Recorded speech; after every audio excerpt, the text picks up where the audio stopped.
So we'll be solving this equation, the last question that we solved, using tree diagrams. What are tree diagrams? In this, we consider all the possibilities. So that means if I want to have, I'll start from here, the probability of getting a red and a red, the probability of getting first red and then next blue. What is the probability of getting a first blue and then a red? What is the probability of getting a blue and a blue? All these will be calculated over here and we'll be putting forward, and this is how a tree diagram is to be formed. I have drawn two tree diagrams to represent the independent one and also the dependent one. So to get the first red ball, what is the probability of getting the first one? In this situation, because it was an independent event, there is no replacement, there is replacement also. So we know that this is 5 red balls and 10 total balls. So 5 by 10. The probability of getting the first red ball is 5 by 10. Now because it is a replacement event, so I'll be replacing back again and I'll be getting an answer of 5 by 10 again if I want a red ball. What is the probability of getting a blue ball? So the probability of getting a blue ball over here is 5 by 10, because 5 for red, so 5 for blue. So what is the probability of getting a red then? Because of the replacement, it all remains same. So in each and every case, I'll be having 5 by 10, 5 by 10, 5 by 10. The probabilities might change on the basis of number of balls given and the total numbers. This is just for your example.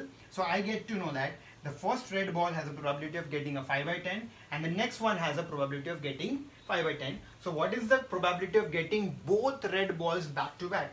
It's going to be 5 by 10 into 5 by 10. The answer is 25 by 100 and 1/4. Same thing. First red, then a blue. 5 by 10, 5 by 10. Again, the answer is going to be 25 by 100. Again, for blue and a red, it's going to be 5 by 10, 5 by 10, 1/4. 25 by 100 is 1/4. Blue and a blue, it's going to be 1/4 again. So the probability of getting two simultaneous red is 1/4. The probability of getting one red and another blue is 1/4. What is the probability of getting blue and a red? 1/4. Blue and a blue is also 1/4, because this was a event with replacement. But the situation will drastically change when this is without replacement. So what is the probability of getting a red ball in such a situation is going to be 5 by 10. What is the probability of getting a blue ball in the same situation is also 5 by 10. But because if I remove one red ball, if I remove one of the red ball, the next time when I want a red ball, I only have 4 out of 9 to be taken. So 4 by 9 is the ratio which I have.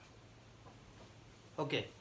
So in the first instance, if I have a red ball taken out, I have not replaced it, so I am just left with 4 such balls and 9 total balls. When I've got the first red ball, but I now need a blue ball. So what is the probability of getting a blue in this situation? It's going to be 5 by 9, because I have 5 blue balls left and 9 total balls left. So the probability of getting a blue after a red is 5 by 9. Similarly, I've got a blue ball out. So suppose I take the first instance and the blue ball is out. Now, what is the probability of getting a red? It is going to be 5 by 9.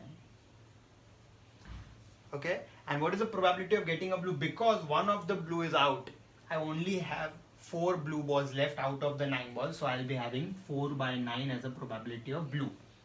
So just multiplying this with this, I'll be getting the answer of getting 2 successive reds. That is going to be 5 by 10 into 4 by 9. Answer is 20 by 90. What is the probability of getting a red followed by a blue? That's going to be 5 by 10 into 5 by 9, and that's going to be 25 by 90. What is the probability of getting a blue first and then a red? So it's going to be 5 by 10 into 5 by 9. And that's again 25 by 90. And what is the probability of getting 2 successive blues?